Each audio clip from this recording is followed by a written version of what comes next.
नए साल की शुरुआत हो चुकी है। ऐसे में किसानों की समस्याओं को ध्यान में रखते हुए भारतीय किसान यूनियन के पदाधिकारी हमारे साथ मौजूद हैं, धीरज सिंह धीरू जी।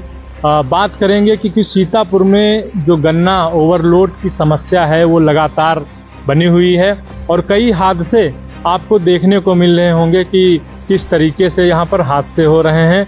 और बात करेंगे कई सवालों को लेकर। पहला सवाल है कि अध्यक्ष जी क्या कहना चाहेंगी ओवरलोड को लेकर, क्योंकि ज़्यादातर सीतापुर में हादसे आप देख रहे होंगे कि ओवरलोड की वजह से हो रहे हैं। चीनी मिलें चल रही हैं, उनके पास कोई व्यवस्था नहीं है। गन्ना जो ले जा रहे हैं ओवर हाइट ओवरलोडिंग दोनों चीज़ें हैं।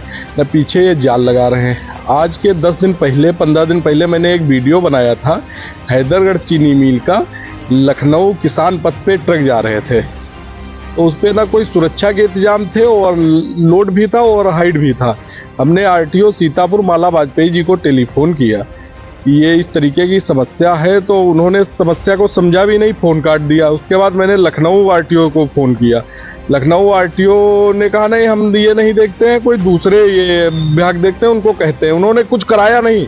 उसके बाद जब चीनी मिल प्रशासन से बात हुई तो चीनी मिल प्रशासन ने कहा मैं आरटीओ अधिकारियों को इतना पैसा देता हूँ ओवरलोड और हाइट के लिए, तो हमारी ये समस्या नहीं है, ये समस्या अधिकारियों की है कि वो अपना काम हमसे करवा लेते हैं, तो इसके लिए कोई दिक्कत हमको है नहीं, हम चला रहे हैं। तो ना वो जाली लगाते हैं ना लाल कपड़ा पीछे बांधते हैं। इससे हादसे लगातार हो रहे हैं। अभी ये बिस्वा चीनी मिल के पास में एक हादसा हुआ था और इनके बराबर हादसे सब चीनी मिलों के, कोई चीनी मिलें ऐसी नहीं है जो नियम का पालन कर रही हैं। सब ओवरलोड ओवर हाइट इस समय चला रही हैं और इससे आए दिन किसानों को चोटिल होना पड़ रहा है। सीतापुर में जितनी चीनी मिल हैं सभी का गन्ना ढुलाई का कार्य होता है, सभी ट्रक ओवरलोड लेकर चलते हैं, लेकिन कार्रवाई क्यों नहीं होती? क्या कारण है? कार्रवाई का तो मिल मैनेजमेंट तो ये कहता है हम सीधे प्रशासन को पैसा देते हैं, इसके लिए हमारे पर कोई कार्रवाई नहीं प्रशासन कर सकता है। तो आप लोगों के द्वारा कोई अधिकारियों को लेकर अवगत कराया गया? हमने बता तो रहे भैया, मैंने आरटीओ माला वाजपेयी जी को लगातार टेलीफोन किया। हमारा जो नंबर है आप जांच करवा लीजिए, उस नंबर पर कम से कम उनके पास 50 कॉल सीओजी नंबर गई होंगी उन्होंने। उसके बाद में सीओजी नंबर हमारा उठाना ही बंद कर दिया। आज तक हमारा वो सीओजी नंबर नहीं उठाई है। जब से हमने उनको ये समस्या बता दी तो उन्होंने कहा इस तरीके की समस्याएं होंगी तो गन्ना कैसे ढुला जाएगा। इनका महीनवारी फिक्स है, ये चीनी मिल वाले महीनवारी इनको पैसा देते हैं और इसीलिए ये कोई कार्रवाई नहीं करते हैं। इसका मतलब मिली भगत से काम हो रहा है। इनके मिली भगत से काम हो रहा है। इनके जिले के एक राजेश हैं जो लखनऊ मंडल देखते हैं, उनको भी मैंने ये सूचना दी, उन्होंने भी कोई इनसे ना बात की और ना कोई कार्रवाई आज तक हुई। सीतापुर में धान खरीद को लेकर हर बार आपको देखने को मिलता होगा कि घोटाला हुआ बड़े पैमाने पर। इस बार भी एक घोटाला मोहली तहसील का सामने आ रहा है, जिसमें जांच सौंपी गई है तहसीलदार को। आप एक मोहली तहसील ला लो, जनपद की सब तहसीलों को आप सत्यापन करवा ले।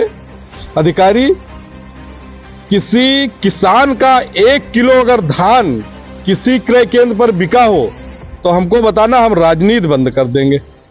किसी किसान का धान ही नहीं बिका, इन्होंने ऑनलाइन करवाया। हकीकत ये है जिन लोगों के पैसे निकले हैं उनके पास खेती नहीं है। जिन लोगों ने पैसे बैंकों से निकाल के इन ठेकेदारों को और या इन अधिकारियों को दिए हैं उनके पास खेती ही नहीं है। 2.5 लाख 3 लाख रुपए निकले हैं। पूरे जनपद का यही हाल है। 1 रुपए का धान किसी किसान का नहीं खरीदा गया। मेरा खुद का धान था, हमने डिप्टी आरएमओ को 3 बार फोन किया, यार कोऑपरेटिव से कहा तो कहा भाई साहब कल भिजवा देंगे, आज छुट्टी है। कल संडे के दिन हमसे कहा छुट्टी है और रात में उनकी धान उतरते रहे, मगर हमारा धान नहीं खरीदा गया कहीं। हमने खुद 1900 में धान अपना बेचा है। सीतापुर के जो धान माफिया हैं कैसे इसमें खेल कर देते हैं कि पैसा भी निकाल लेते हैं और धान भी खरीद लेते हैं? ये सब किसानों से ये सब दलाल हैं। कोई ये सब दलाल अधिकारियों से मिले हुए हैं और अधिकारी सबसे बड़े दलाल हैं।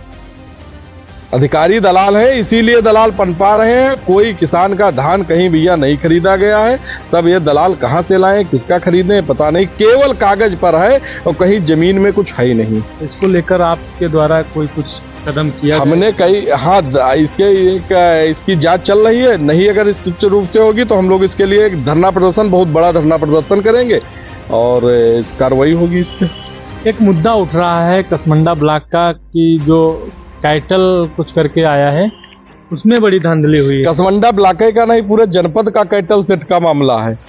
कैटल सेट कहीं बने ही नहीं है, इनका सत्यापन करा लिया जाए और ये बता दें कि एक कैटल सेट कहाँ पर बना है, दिखा दें। कहीं कोई पूरे जनपद में कैटल सेट नहीं बनाया गया, पूरा पैसा निकाल लिया गया कैटल सेट के नाम पर। इसका बजट कितना आता है?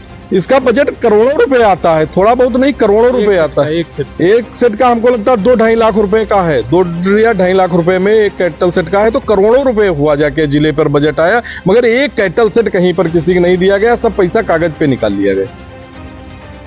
तो ये थे धीरज सिंह जिनसे बात की है और कई मुद्दों को लेकर बात की है। सीतापुर में इस तरीके से भ्रष्टाचार फैल रहा है, लेकिन जिम्मेदार हैं वो आंखों पर पट्टी चढ़ाए हुए हैं। BTV न्यूज़ से विपिन राजवंशी, सीतापुर।